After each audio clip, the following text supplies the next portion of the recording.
there is this inherent, drive towards larger systems, and when the bloodstream of it is being funded through large ACs, how are we going to realistically, change that entire paradigm and make it more about efficiency and that being the value rather than size?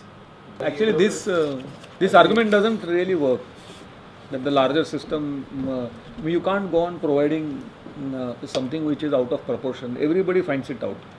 No, but that is the real case scenario where you actually provide double tonnage systems whenever it is not required. But at the same time, people are becoming more aware. Everybody it is is not now only about HVAC, also in terms of rainwater harvesting or any other system. The consultant always goes for. People understand this, and people understand about what is the escalation. One project gets done within a specific tonnage, and you see the efficiency. Ultimately, the client who's paying the money, he gets aware of these things. But are clients that educated and that? Yeah, nowadays there are. In fact, you will get we ourselves educate clients. the clients to be quite aware. Yeah. Connected. That's a good sign. I mean, this is the balancing, the counterbalancing to this exaggerated sizing of. So in order to do this deep integration process, the first step that we thought we'll do is actually go back to people in the Eco 3 program. So the idea of the roundtable actually germinated from that, is that we wanted to go and ask people trained under the Eco 3 program, which is a very similar program. And fair conditioning seems like something that will take off from the Eco 3 program. So we thought we will consult professors trained under the Eco 3 program and people who attended our workshop in January, and other interested, like-minded architecture professors, to see, what is it that needs to be done, what is the current level of, where does the curricula stand right now, what needs to be done in terms of various things, teaching issues, in terms of courses, and all of that. So the first stage was to actually survey these architecture professors and get their inputs so that we can start shaping our strategy better. So we have compiled a sort of a small snapshot of what these survey results are, to give you a sense of what every other architecture professor is thinking across these 5 project cities: Mumbai, Delhi, Chennai, and Pune and Bangalore. One precursor discussion we had in Delhi with the School of Planning and Architecture and Sushant School of Architecture. There the focus was on looking at what does it mean to really do training of trainers. We had one experiment of this where you attended in Rachna Sansad, where it ended up being more of just one way pedagogy, teaching professors about concepts, etc. But it didn't really empower them to take this further. It didn't really create a ripple effect. And in a way, it wasn't surprising. We were just dabbling with this at that time. We were just getting our feet wet. So post that, we wanted to deconstruct this, really see what is it that's needed by professors to really now take this to curricular level. What is the hand-holding, what is the support you need from a program such as ours, which has a general plan, but it needs to really be shaped, like he said, be carved out further with your wishes and your needs, to make sure that this happens not just in Kamla, Raheja or the SPA or the Sushant. There's already these citadels of good learning, but the fact that you can count them on your fingertips is a failure for India, and we want each city to have a hub institution which then brings professors of lesser known colleges, gets them ignited, and then fair conditioning supports the process of integrating it in their systems. That's the role we'd like to play. You might wonder why are we here? Why are we speaking about this when this is not even our subject? But we all have arrived at this place through very interesting histories in energy efficiency and environmental impacts. Kanika, myself, Rajesh. So if you have any questions about what is our validity over here, please do feel free to question us. So I'll just give you a brief sort of history of how it's arrived at fair conditioning. And why specifically that F, if you notice that fair conditioning. In fact, today the straight person was saying, well, that looks like, you guys sound like a beauty cream, like, is this that kind of fair? And the idea is that it's more that justice, earlier fair meant justice, now fair means cosmetics, unfortunately. So in 2012, we were made aware of this organization called NOE 21. It stands for the New Economic Order of the 21st Century. It is a leading environmental NGO in Geneva, in the state of Geneva, which has been doing a lot of climate change related work to come up with mitigation plans for the city and for the state to take up by building dialogue across various stakeholders who otherwise usually never speak to each other. So in 2012, they pledged to create a platform called Bati Vanteya, which is Construction 21, to bring together everybody from politicians from the left and the right, centrists, media, journalists, insulation fitters, builders, renters, all the stakeholders required to be able to commit to a goal of tripling the rate of retrofits of buildings in Geneva, because most of their carbon emissions currently come from about 2 to 2.5 months of peak winter where they heat their buildings, and most of the building stock is a 70s, 80s stock, actually even earlier. And now they're paying the price of inefficient buildings. So their current rate of retrofit is 0.3% per year, and they're looking to triple that to 1% by the year 2020. And while they were doing this, they realized that yes, we are spending all this energy, effort, money on this elitist society, Switzerland, which has a minor impact really in terms of global climate change impacts. If you could look at the same sort of effort in a country like India specifically, even more than China, because it's a democracy where there are huge social factors at play, behavioral change, etc. Why don't we look at tackling the opposite problem, the cooling problem, which India is certainly going to face? And they chose India over China because in China tomorrow you can just say, all ACs have to be green in color and they'll just be green tomorrow. There's no real challenge there. It just, changes by fiat. Whereas India has plurality. It has a lot of debate, questions that are asked. So in 2012, we decided to partner with them to look at this single issue of the fluorinated gases, which are part of all air conditioners currently. Almost all air conditioners in India have moved away from CFCs, but then adopted HCFCs, right? Hydrochlorofluorocarbons, which were a transient stop on the way to perhaps more sustainable solutions. But there was a big industry lobby that didn't want leapfrogging. They wanted us to make small steps. And at that same time in 2012, if you remember, Godrej launched this air conditioner, the Eon AC, which through the infusion of a grant from GIZ from Germany, they were able to develop the world's first off-the-shelf natural refrigerant air conditioner, which had at its core a controversial refrigerant, propane, R290, which was a flammable substance. And there was a big industry lobby, including the ISHRE lobby, conventional air conditioning manufacturers, Daikin, Panasonic, Blue Star, Carrier, all trying to raise alarm about the safety aspects of this air conditioner. Whereas other countries have already moved towards it in terms of larger systems, so its safety credentials were no longer questionable, but yet there was this, drumming up of this fear amongst professionals, architects also. We would keep hearing that, but isn't this AC dangerous? Isn't this AC dangerous?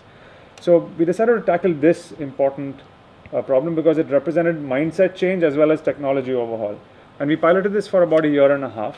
We engaged with 3 different sectors of thought in India. One was academia. So we actually started engaging with CEPT College in Delhi, in Ahmedabad, and with MIT College in Pune, where we wanted to see what is the role that academia has in sensitizing their students of these 2 fields, that there is a new way, a different way of cooling our buildings that moves away from fluorinated gases and truly make this entire equation fair.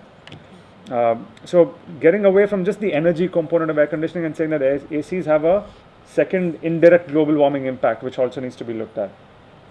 In addition to that, we engaged with business schools actually. So with IIM Ahmedabad, we had a business plan competition in 2013 to see what is the reason that there are no energy service companies in the cooling space that are as popular as the energy service companies that serve facilities in terms of lighting or pumping, etc. So there are many instances where entire malls, etc. have been outfitted with LED lights through energy service companies. But cooling is a bit of a challenge, especially in the case of residential sector, because the entity that is expected to put in all the investment would be the developer, but the savings come to the renter. to the person who leases this out. So how do you solve the principal agent conflict? So we're concerned about legacy, and we felt that the greatest legacy would be to not be really remembered as a program which given another module to professors to teach, but rather make its influence felt in some deep ways in every type of course that is taught in the curricula, and that would be the permanent legacy. So almost be invisible. Just to give you a sense of the entire program, there are three big branches of what we do. The first one is called the Academic Curricular Integration Program, which is what we're here about, and Rajesh is going to tell us much more about it. The second program is a program which is looking to create a pull for these technologies by directly engaging with businesses and decision makers.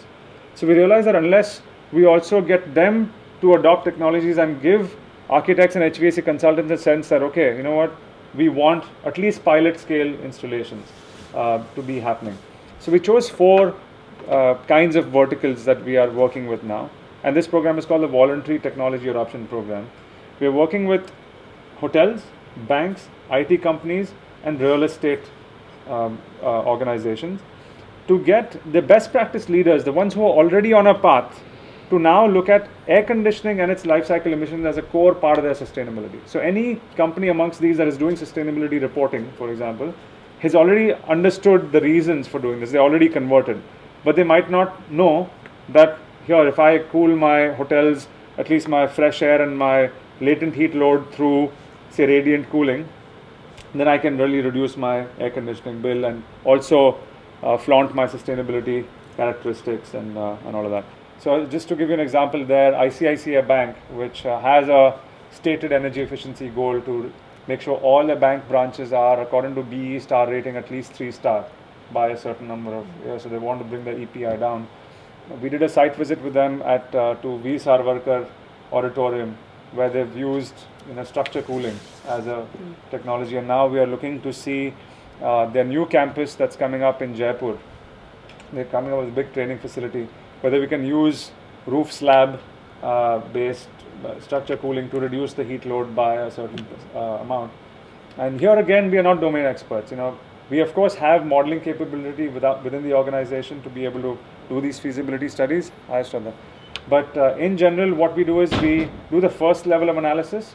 We provide a general roadmap as to looks like these are the 2 or 3 solutions that will work for you, and then we play the role of the bridge builder between the solution provider and the entity, and then they go into discussions to sign mutual contracts, etc. So we play the role of this uncommercially invested, unbiased, neutral party, which hopefully they don't have any reason to doubt, what we are recommending. And so there again, we are playing the role of quasi-experts who are then bringing in the real experts into the picture. The third part of the program, which is where your alum Udit is going to be here for, is the part that is funded by the Oak Foundation. This is called the Building Energy Modeling Advisory Program, and I believe we'll have some questions about this as well. That program is looking to supply the ecosystem of trained HVAC consultants and architects who know how to model these scenarios using the most sophisticated tools available out there, who understand building physics and then are able to execute these modeling projects, so that when we create that ecosystem of businesses that want these kinds of services, we also are doing work to increase the supply line of those that talent. So that's where we are looking to engage with practicing architects and practicing HVAC consultants and training them on the most appropriate tools for modeling passive design features as well as modeling sustainable cooling technologies in unison.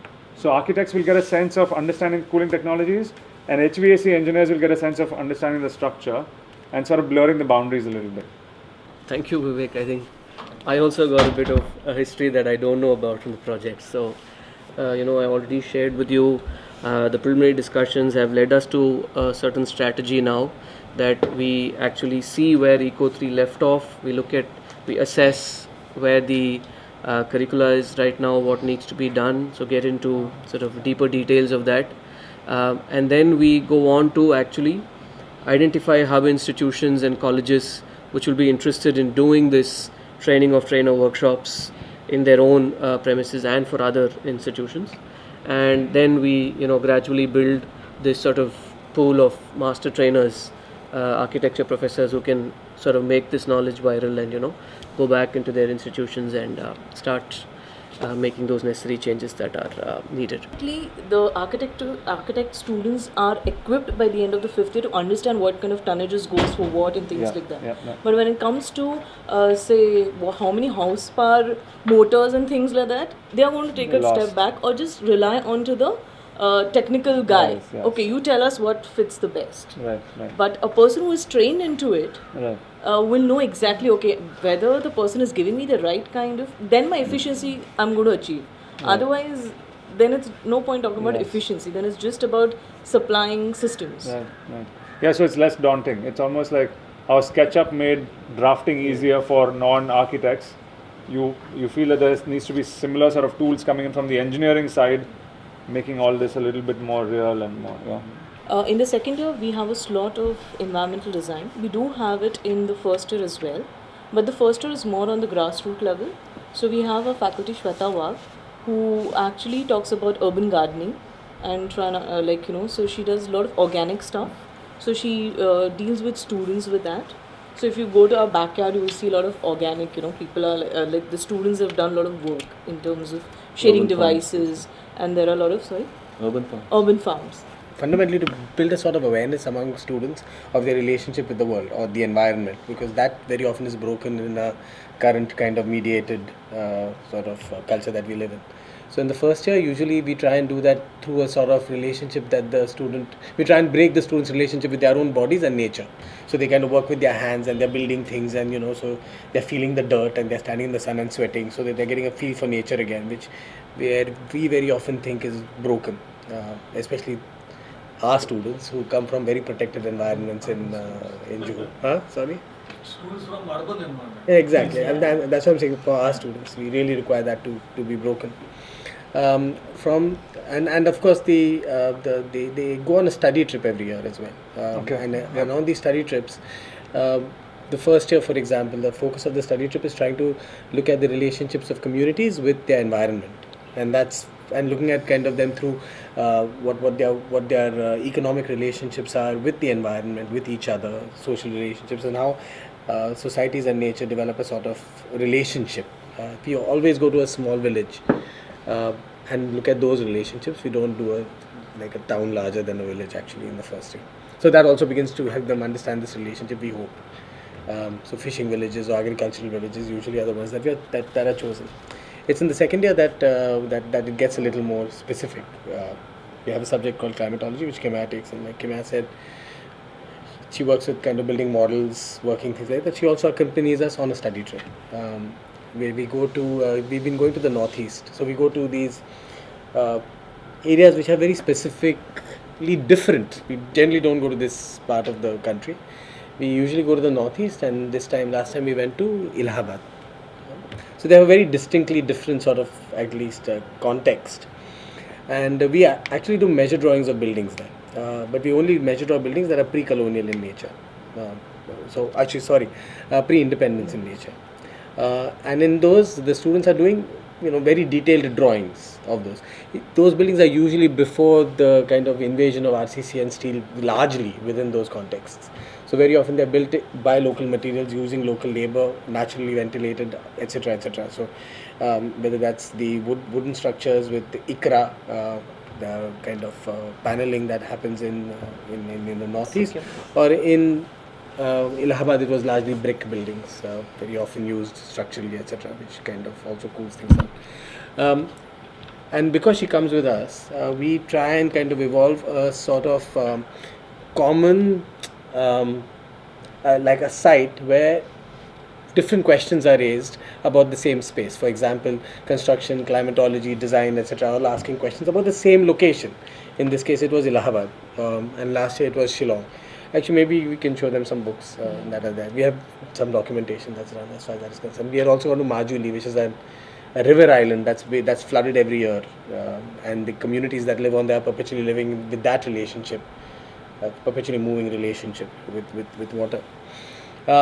what happens is that until the 5th semester in the Bombay University, it is within our control. We can almost do anything we like. Okay, the curriculum, although it is mentioned, we are a little like, let's say, not very rigorous as far as the curriculum is concerned. As far as the Bombay University is concerned, we take it and then we reinvent it. We kind of reconfigure it and we try and combine subjects, make modules, create workshops, so that we can then maximize the best that we can, the way that we think that we need to teach architecture. That's what. And Ron, that's completely replicatable, right? This can be emulated by anybody. There's no reason why. No, absolutely. There is no reason whatsoever. Because the university only steps in at the sixth semester examinations. Okay, and even in the 6th semester examinations, as far as the portfolio is concerned, which the students have to then get examined, they have only 2 portfolios that they have to get examined. One is a design portfolio, which is one thing, and there is a sort of working drawing portfolio, which is another thing. It's in that working drawing portfolio that all the technology subjects are evaluated together, which would be construction, services, working drawing, right? Yeah. So that's the place where we suddenly become very kind of, we become very good as far as the university is concerned. We make sure that we have all our sheets the way that they want them, and we make sure that all of that works fine. Okay. Usually what we try and do is take a design project that the students have worked out in the previous semester, and then try and kind of resolve it in terms of climatology, services, construction, etc., as the technology portfolio that is then submitted. So there's a sort of integration that is imagined at that level as well. So far we've reached here as far as the new system is concerned, the semester system is concerned. Okay. Now we are moving, by the way, I don't know whether you know, we are moving from an annual system in the Bombay University to a semester system in the Bombay University. And the semester system right now has reached the 3rd, is entering the 4th year right now. Okay.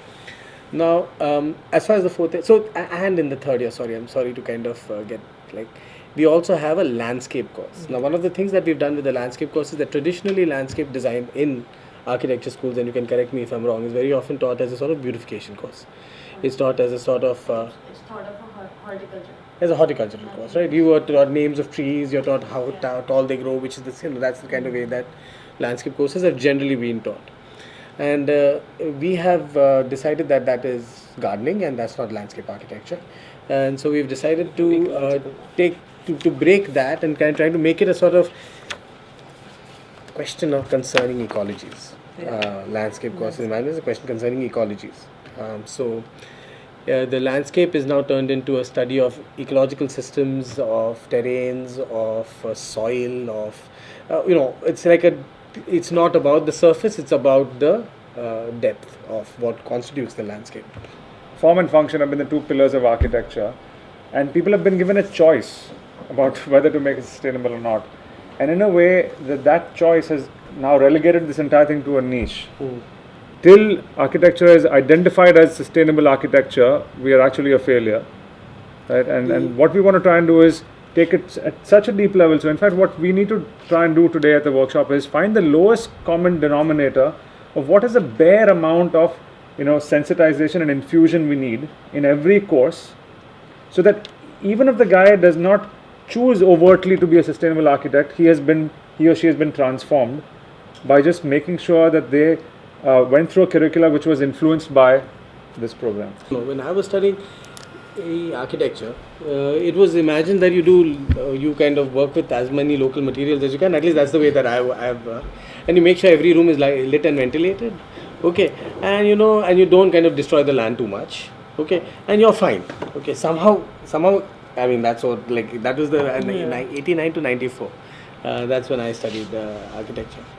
But I don't think that is the case anymore. If I look at the kinds of work that very often students are doing, I think what they are seeing, what they see around in their lives is that none of those things matter. Buildings have large floor plates which are all completely lit and ventilated. There are, if I had done that when I was studying, I would have been failed. I can guarantee you that. But somehow it's possible to do that now. I think the big gap that I've always seen is what is taught in the 2nd semester is not carried forward. Like, it's not asked as a compulsorily, you have to do that plus this. So one semester you do the passive design technology, but in next semester if that is not asked, or even in the landscape, or even in the the town planning, or any other topic for that matter, if you don't ask those questions again, how do you intend to do the passive design technologies in this? Like, you learned about that for a room or for a building, but now you're looking at a landscape level. You're learning what is landscape, but at the same time what you learned and how it's applied for this scale. The scales are not really taught as a integrated method, where at every scale, may it be a room or a city, there are all these energy, waste, water, transit, site, building materials, everything has a component that needs to be dealt with. I think what we lack is to create inspiration. For example, when I started my architecture course, from day one we were being told about architects, their work, everything. But when it comes to efficiency or green buildings or sustainable buildings, there is no inspiration which is created right from starting. There are no case studies which are shown right from the beginning when we just start with the course. So I think as there is no inspiration which takes place, we don't know why we are taught climatology, and later on there is no inclination of students towards. You don't have the Frank Lloyd Wright of sustainability. I actually think that the question is also your word is phenomenological. Yeah. I think what has happened is that there is no phenomenological understanding of nature or of heat or causality. of cold. Causality. I mean, they don't understand cause and effect. No, because they just don't. I've never felt it. Right? You're sitting and you're moving around from one air-conditioned room into another. So if you've never felt it, and I come back to you to know that there is beauty to heat too. I mean, there is a sort of like incredibleness to kind of feeling that heat sometimes, right? Feeling. And there's no spaces like that they really experience, and that actually makes a difference too. To take up the path of sustainability. Like, I'll be joining IES, the 4th year electives, to teach green and sustainable buildings for electives. I think IES college must be having students of 60 to 80 capacity for 4th year, I believe. But there are only 10 students for this elective. So that is like shocking. This subject is so much important in today's scenario, and there are only 10 students who feel, and I'm sure out of that acha trend hai, so half of them would be from that mentality ki sustainability acha kuch word and there is a trend. So it's not the Delhi, it's not coming from they don't know what's the importance of it and why. The students are a different animal, where they also look at how much assignments do I think am I going to get from this topic versus doing a photography course or versus doing some other course, and what kind of assignments am I expecting? Like and if it's an elective, you're going to choose a better elective, lesser job problem. Some of them are going to do that. I think a key word is inspiration. I think that's brilliant. That we don't have the idea that this is something seductive. It's not something that really gets people drawn in by its intrinsic virtue. It's things that people are doing. It's my duty to build sustainable. And hence it's done with this kind of, bearing a cross attitude kind of a thing.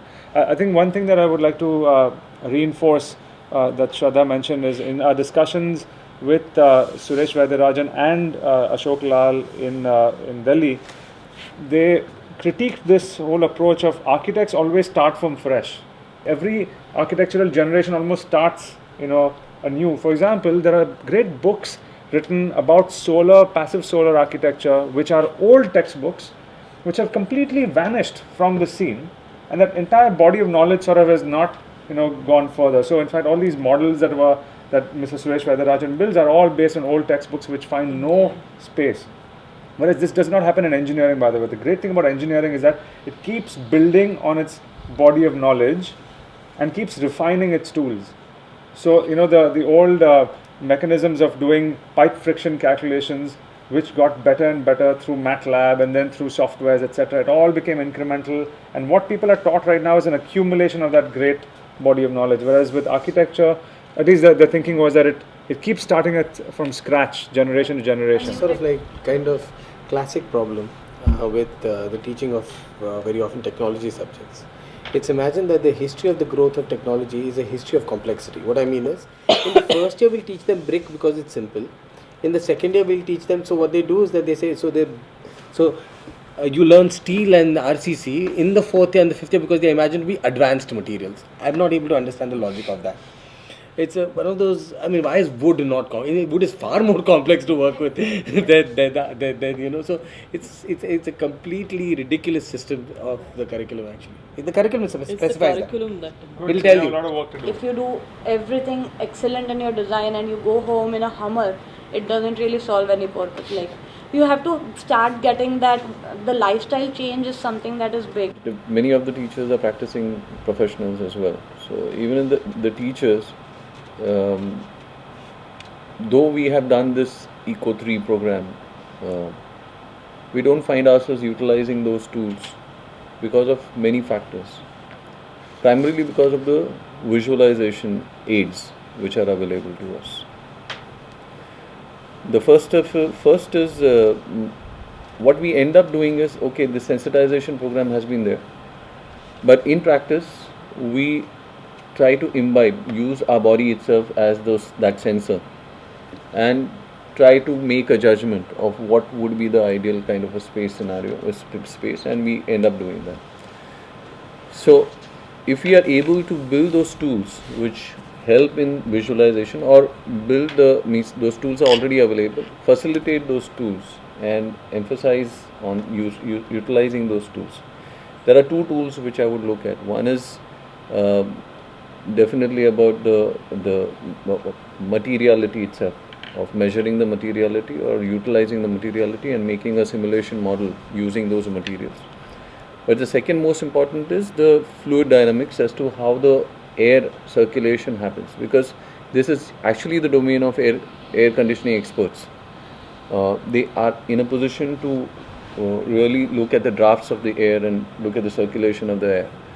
But since that is not in the visual format, since it is not available in the visual format except for few clips here and there through the YouTube downloads and all that, we are not in a position to really inspire, as you have said, inspire the students. So just to make sure that we encapsulate what you just said, there are two sort of sets of tools. One is to understand materials, the materiality of buildings and their influence on the overall thermal performance of the building, and second is the flow of air. You feel these are two areas where further work needs to be done. Which you felt the Eco 3 program did not really address. Eco 3 program addressed the materiality, but it was addressed largely theoretical, and it did give the tools. But as Kima said, we didn't have the measuring, the mapping tools. Mapping tools were not there, and also what happened with the Eco 3 program was they gave us design builder software to the institutes with the perpetual licenses. But what happens is the perpetual license only works for the graphs and the Excel sheets. But when CFDs are involved, it's only for a month. The moment you load it, the CFDs will be only for a month, and then it just goes off. And CFDs are about wind drafts and things like that, and they are more visual. So if you want to go for CFDs, then you have to invest a lot of money, and it's not a small sum. I'm graduated from the same college. Even I had I'm 2006 passed out. I think you're just 2 years ahead of me.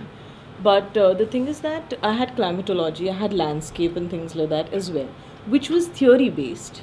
We didn't do any design, any kind of application. That's why when I'm teaching, I make sure that my students apply. Whether it's a design ski 2-day workshop, but at least they apply, something goes ahead. Unless and until you don't apply, you don't understand the practicality of it. When I went for my course, it was design and engineering. It was heavily loaded as engineering, and the subject is about engineering. So as an architect, for the 3 months I was grappling with it, and I was going nuts because I was not understanding the kind of calculations we're doing. Everyone around me were engineers, experienced. They had already worked into the green buildings. I had no clue about what was happening. It's also from where they come from. The countries that they come from are already pitching for a certain kind of targets to be made. So everything is mandatory for them. Their institutions are also being designed in a way that the students are being internalized, that you have to make sure that you have sustainability in your mainstream so that your targets are being achieved. India is not doing nothing. To get a weather file also, it's a task. There the students get their weather files, everything. The students make their weather files using Excels and things like that. Like for our things, we have made our weather files because everything is equipped, and your professors are also equipped with it. There is no limitations to it. Right. The things like the kind of array of knowledge that you have, and the knowledge of instruments as well. Like we could easily go to a professor and say, can you please help us making this Excel sheet for us, which is going to get converted into a weather file. If you ask any one of us now, like today, even if you tell me I have made a weather file, but today because I'm not using it, it becomes difficult for me to again, unless until I brush it up and things like that. I think the very fact that it's a theory gives people a sense that I can live without it. It's just a theory. But it's a phenomenon. Just like peak oil. People say that peak oil is not a theory. It is a phenomenon. It is happening.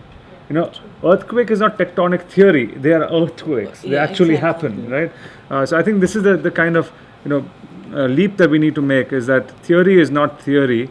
It is a statement of facts about the truth, and it needs to have application as an integral component.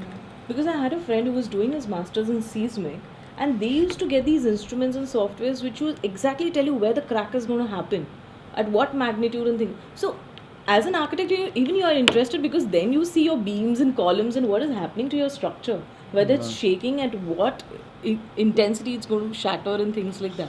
Tools. Okay. So then that sensitivity comes. Right. Otherwise everything, like when I did my design module, I couldn't give my students an instrument where they could actually map the daylighting. So everything that I was telling them is like, okay, make sure if it's 7 meters, then you have both side windows and things like that. Then it only becomes like a thumb rule. Yeah. And then whatever I have learned, I use, or whatever I practice now, I just talk about those examples. And after a point, even they are not interested because they know that it's a limitation to it. But wherein back in London, we had a sky, wherein we used to just take the model, put some cells, and they used to, map and things like that. So those instruments were there, where we used to go and use it and things like that. It as an architect, it becomes very useful. A lab is extremely important for putting this up. Now, the CFDs and all these are important to give that professional edge, even in the industry. I agree, to design good buildings, you don't need all these things. I completely agree with you on that. Your body itself is a sensor, and that can be used. If you are able to use, you can design good buildings. But in the field, you are not designing buildings. You are designing presentations. You are designing presentations for people who are going to make those buildings. So you better be equipped, in the school itself, you better be equipped to use those, to make those presentations. That's all, nothing more than that. I think if we take this whole analogy of the two pillars currently is form and function, if we want sustainability to be that pillar, it needs to be as sophisticated. We can't give very rigorous treatment to the other two and then give emotional treatment to this one. Yes. It's Exactly. right. So I think the point is well taken, that if you're really going to do this and if you wanted to compete as a value of architecture, then it needs to be taught with that kind of rigor, given that kind of same sophisticated treatment as that. Yes, we will always start in Jugaad mode and then we have to accept Jugaad mode. I wouldn't call it Jugaad mode the at other all. mode. Because that mode is important. That mode goes out onto the field, probably make a mud house, make a bamboo structure, make them feel it. That is a completely different domain. Right. But as far as the institution is concerned, that will not be. That will be possible as a field. Yes. But in the institution, in the lab, there are certain constraints, and softwares offer a economical alternative, provided the software manufacturing companies support that. Yeah, absolutely. And in BIM, they are already doing that. They are offering us free. Then why not? Within BIM itself, we have these components, but they are not as equipped as the other these softwares. Yeah, actually, the So Archicad probably we and need to look at either BIM or other softwares which give us that edge. Right. Even the college, the institute has to incorporate efficiency into their own campus. That's what I feel like. A student has to know how it feels to be in a energy efficient or a green kind of a campus and institute. So even if it's an experiment where you take one area and you convert that into efficient. Exactly. What are the savings? What do you do to get those savings? And that becomes automatic. Now, for example, we are talking about efficiency out there, and there's so many lights going on. We should also have people coming from the industry and making presentations or explaining the students the kind of products they use and things like that, where it's more like a tangible thing. Because what happens then again, it's like we are talking about it, you go on a Google, you just see pictures of it, but you don't understand how they really function. When it's going to be on a south facade or compared to the east facade or north facade. Especially when you're not using softwares by then. Once they're using the softwares, then they know everything, each component of their building, how it's functioning and things like that. But it works very well because then you know the kind of materials which are there available in the market. Like we used to have people coming from Pilkington Glass. There'll be SIPSI people used to come to talk to us because of their own standards, the way they work, the engineers work. And that's how we were more into the motors and the boilers and things like that. So people from the industry used to also come and talk.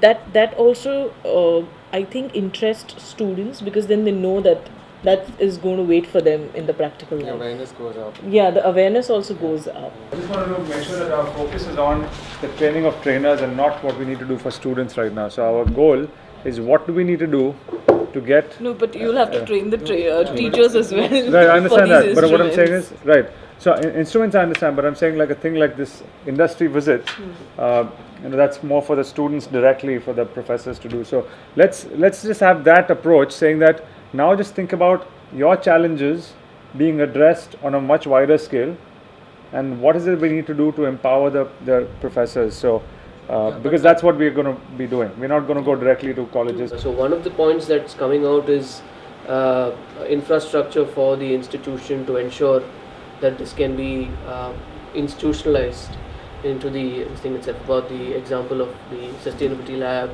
and things like that we were talking about.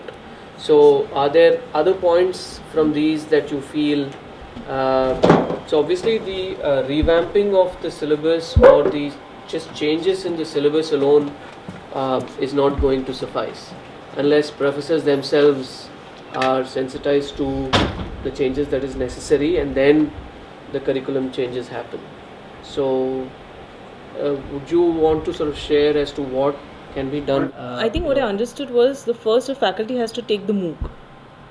Right. Right? Right. It's So- more like an orientation kind of a thing. That's And after the MOOC, then they can take the training workshops. That's right. Okay.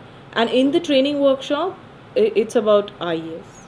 No, it's about it's not about software simulation, it's not about content really. Okay. It's about how, what are the teaching aids, what are the simplistic or complex teaching aids or modules that are available that will actually help the professor transfer this knowledge onto, it's the pedagogy.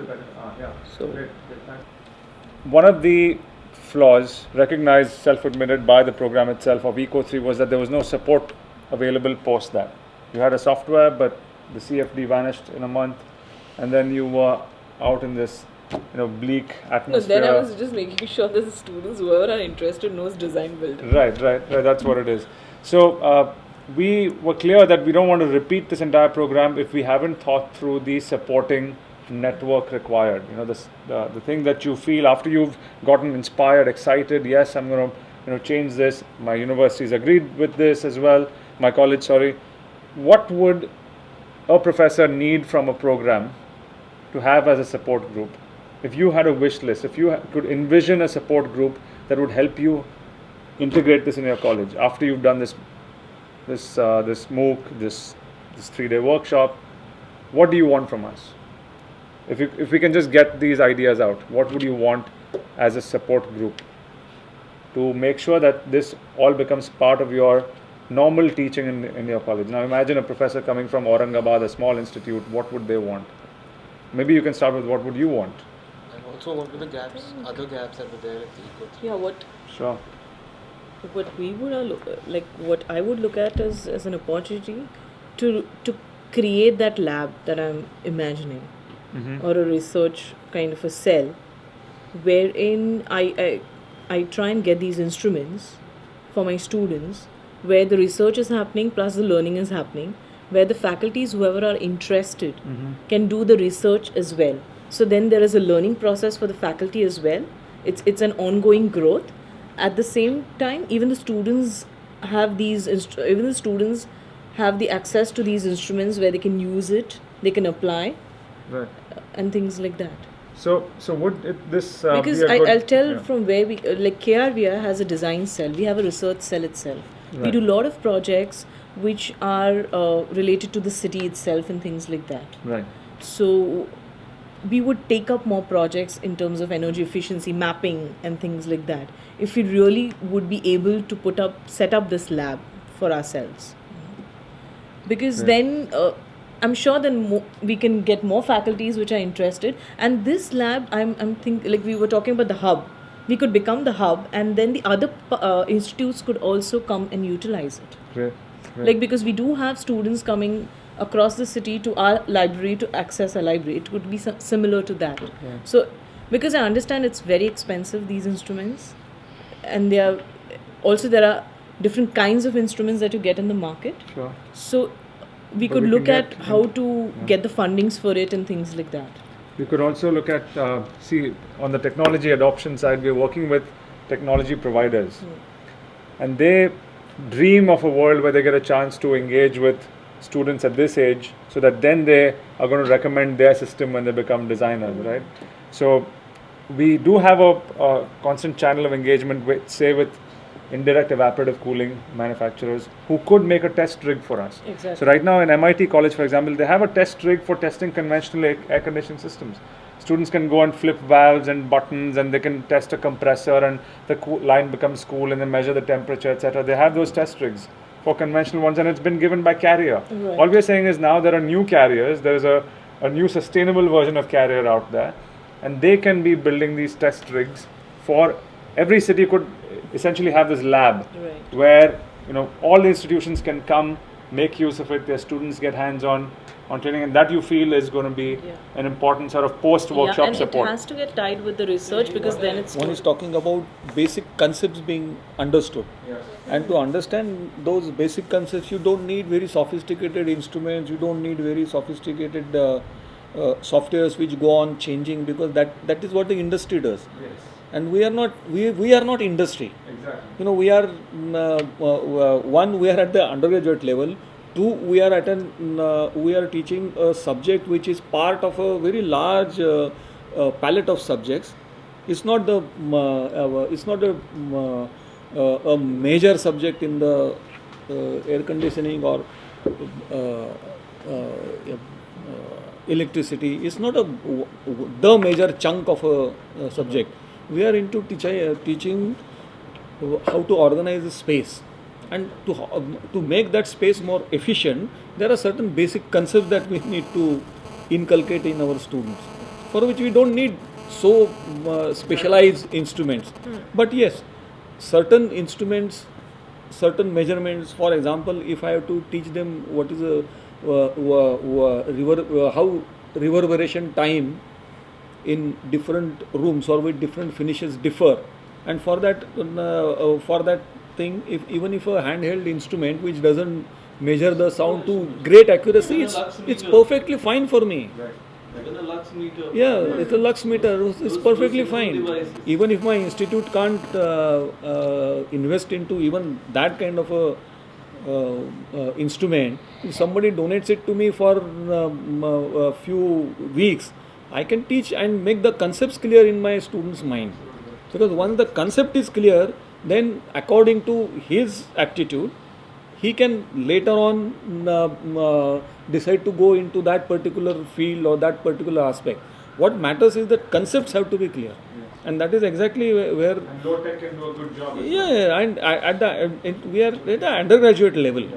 So for me, it is perfectly fine to make the students stand in the heat for some time and feel what that heat is, rather than measuring exactly whether it is 39.79 centigrade or not. It makes no sense, because that is not the purpose. The purpose is to understand what is the heat, how does it help, or what effect does it have on your capabilities, your output, your energy levels. And those are kind of empirical readings that we need to get into.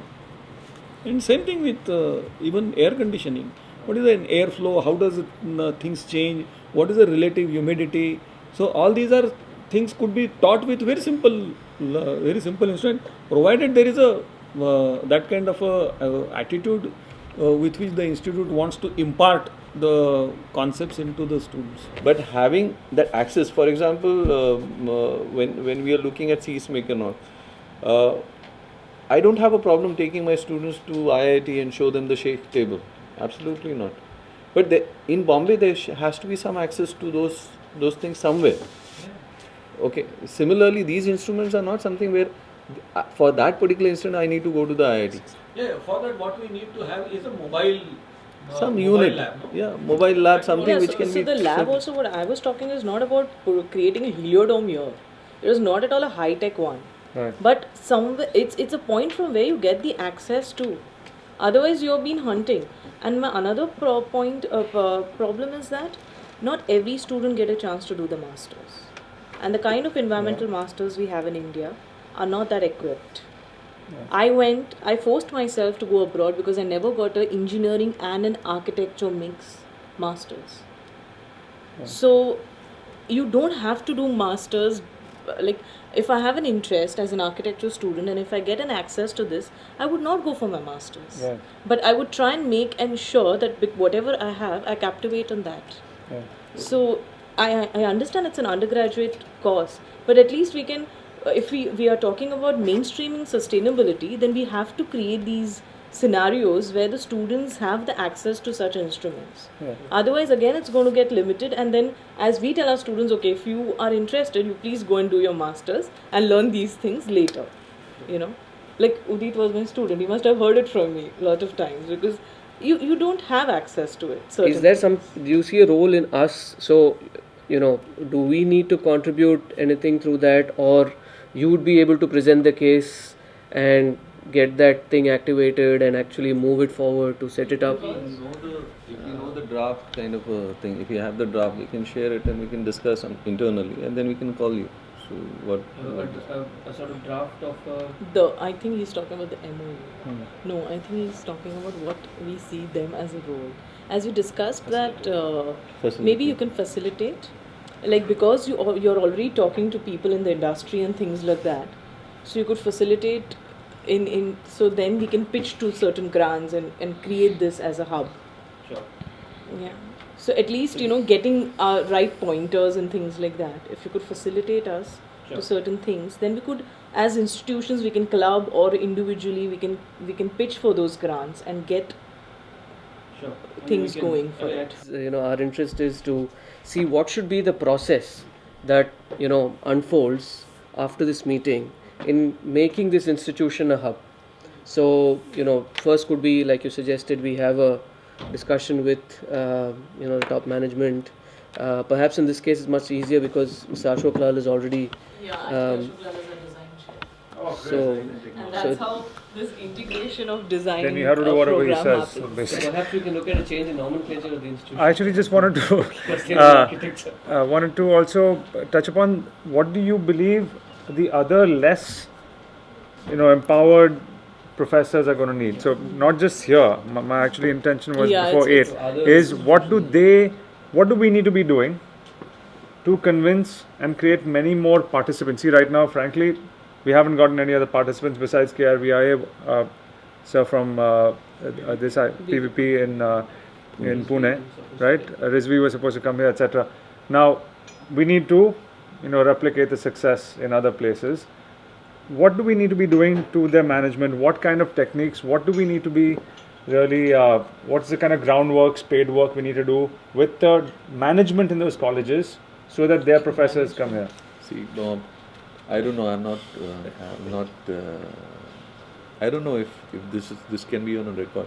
But most of the managements, today education is as much commercial as any other business. Sure. For most managements, it's a business proposition. Until and unless, and this has a business aspect also. So whatever you are taking to the business groups, business houses, that is the same thing where you have to establish the significance of educating, of putting this, how the value of the students increases once they finish the course. Let's make that. Yeah. Finish the course. You convince the management on those lines. As far as our institutions are concerned, we are not governed on those lines. Sure. So you will have two kinds of institutions. One will be governed by either governmental aid or in our case it's a trust. It's a private. So there is a private trust, but there are trustees. Right. So, and many which are private, is though it is called a trust, but there are commercial interests within those trusts. So you'll have these three kinds largely, more or less, and each one will have a different strategy of how you are going to go about convincing them. But I think you will have to route it through the architecture. Even in the larger setups, you will have to route it through the people who are actually teaching it, through the architectural. Yes, the training will happen there. Not training, even the initiation of the discussion will have to be from there. So you'll have to tackle both. Okay, You'll so we go to the professors, get them on our side, and then approach the management with them? Yeah. Okay. Something like that. Something like that you'll have to do. Okay. Because we've seen this sort of sense of saying, listen, I am only in charge of this education. For that, you'll have to go talk to our trustee, and they'll just, open the door for you, and then it's just you and them in a cold room trying to make a pitch. And over there, you need to make a business pitch. Yeah, What's the brand value as such? So here there's no implications in terms of Yeah, money. I We're not think charging that's them. your We're in point fact giving them free training, but they have to commit to the process of integration, which is time on their side. The thing is, if there's inertia, we are very well versed with what inertia does in all kinds of systems in our country. We need to battle the inertia. So there's no money being asked, but we're asking them to get out of that inertia. How are we going to convince management that you need to change your curricula to include this? It is presented by the faculty that management makes a decision. I think mostly it is within this. So it is management is just a picture of presented as not wanting to get out of that inertia. So if there is, so it's almost like there is a will smoke by screen. okay. If there is a will by the faculty, it's a convenient excuse. Yeah, exactly. If there is a will by the faculty, then.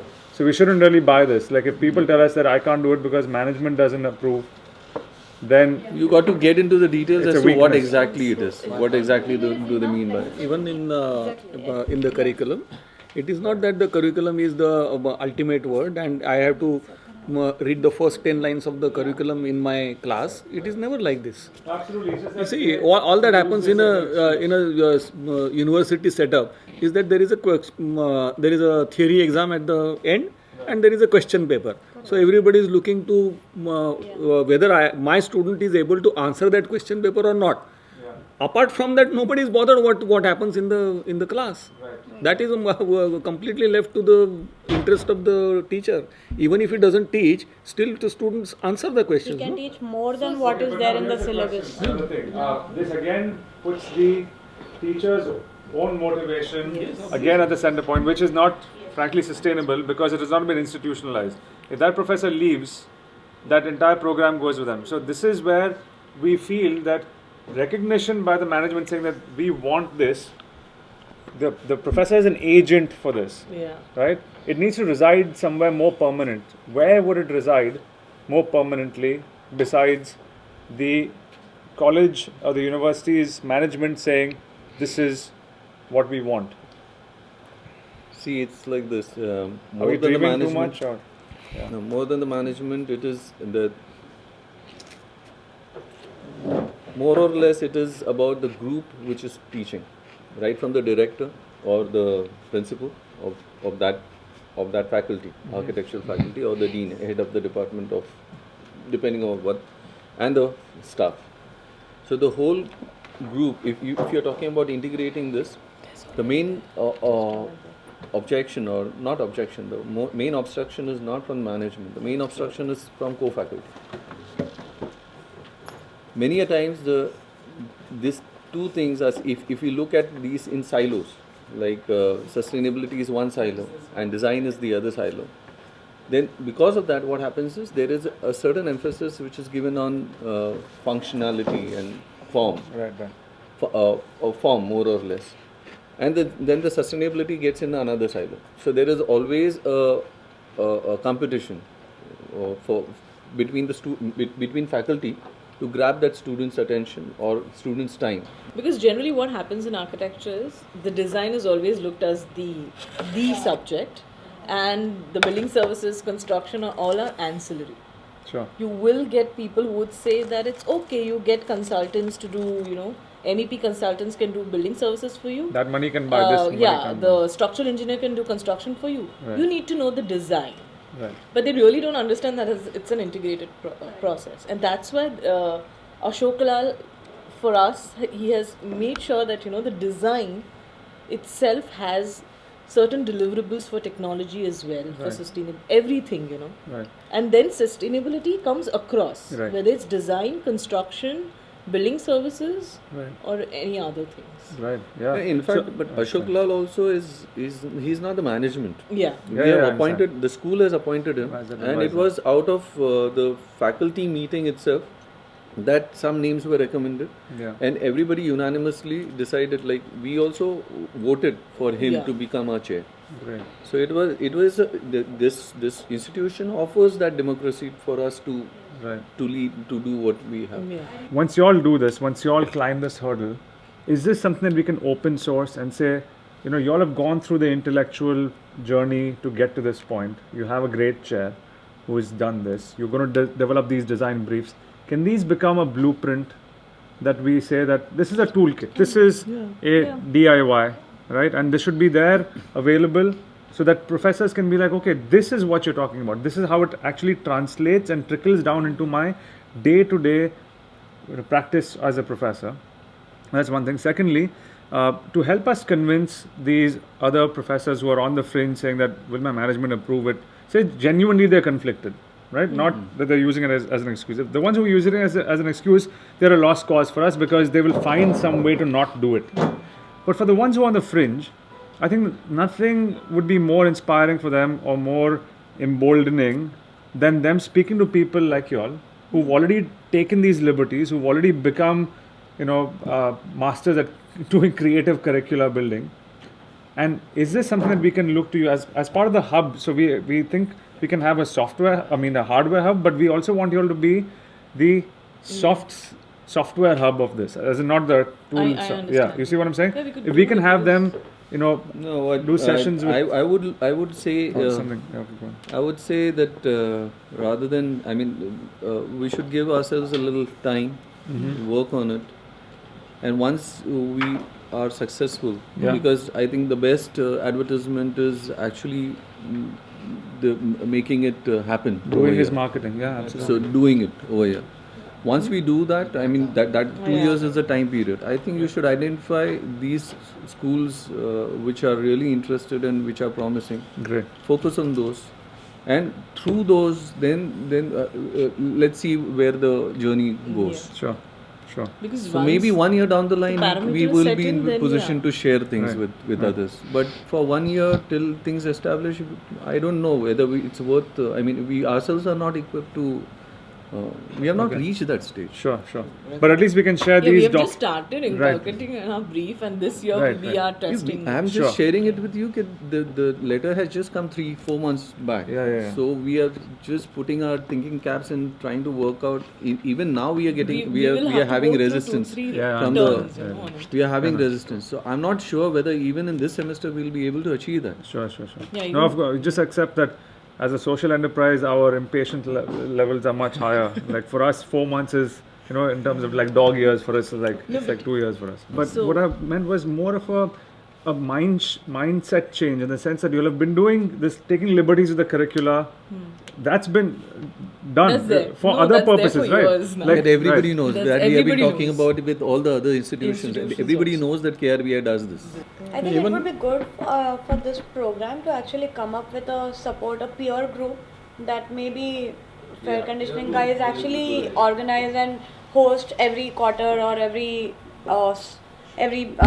year maybe. That everybody comes as a retreat and talks about, like, the Society of Building Science Educators exist.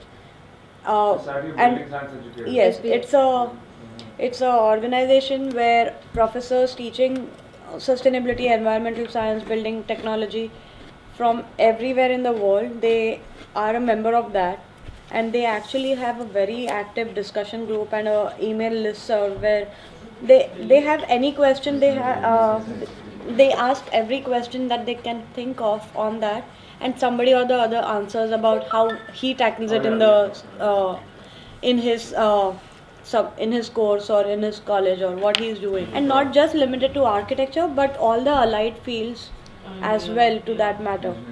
Overall consensus is smaller group and more professors from each representing different kinds of things, and maybe Deepa and Shraddha can help us curate what the should be. After the MOOC we'll be able to curate, and hopefully we'll have a problem of having too many applicants and not enough seats, and that's that we want.